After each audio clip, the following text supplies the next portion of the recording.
Agora, Ezequiel, ele olha e diz: mas que é isso? Eu não entendi isso. Agora, Isaías diz: Ezequiel, põe a tua casa em ordem, porque hoje mesmo você morrerá e não viverá. Agora, Ezequiel começa a entrar num pranto desespero. A tua estrutura começa a mexer. A palavra casa, ela não quer dizer concerto. Alguns levam um significado diferente. A palavra casa, ela quer dizer a casa de oração. A casa de oração. A palavra casa, ela quer dizer o nosso templo. Quando Deus quer dizer para Ezequiel colocar a tua casa em ordem, Deus queria dizer: sabe o que?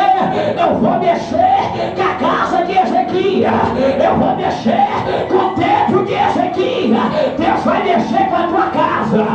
Deus vai mexer com o teu templo. Agora eu vejo Ezequiel começa a desesperar. Isaías levou o recado, vai embora. A tua mãe chega e diz: meu filho, por que tu está chorando? Ele diz: mamãe, tu não sabe da maior. Ela diz: o que, filho? O messiânico Isaías teve aqui e diz que o Senhor mandou dizer para mim colocar a minha casa em ordem, que hoje mesmo eu vou morrer e não vou viver. A tua mãe começa a chorar, liga para o teu pai Zacarias e diz: pai, olha, meu filho vai morrer, o meu filho vai descer a sepultura, o meu filho vai presença.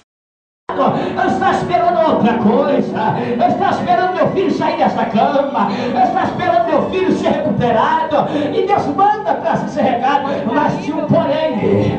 Ezequiel vira para a parede. Ezequiel olha para a parede. Ezequiel, quando ele vira para a parede, Ezequiel ele olha. Ele vira teu rosto e diz: Senhor, se eu pudesse, eu atravessava esta parede, mas como eu não posso? Sabe o que tinha atrás da parede? Um tanque de Bethesda, todo mundo sendo curado.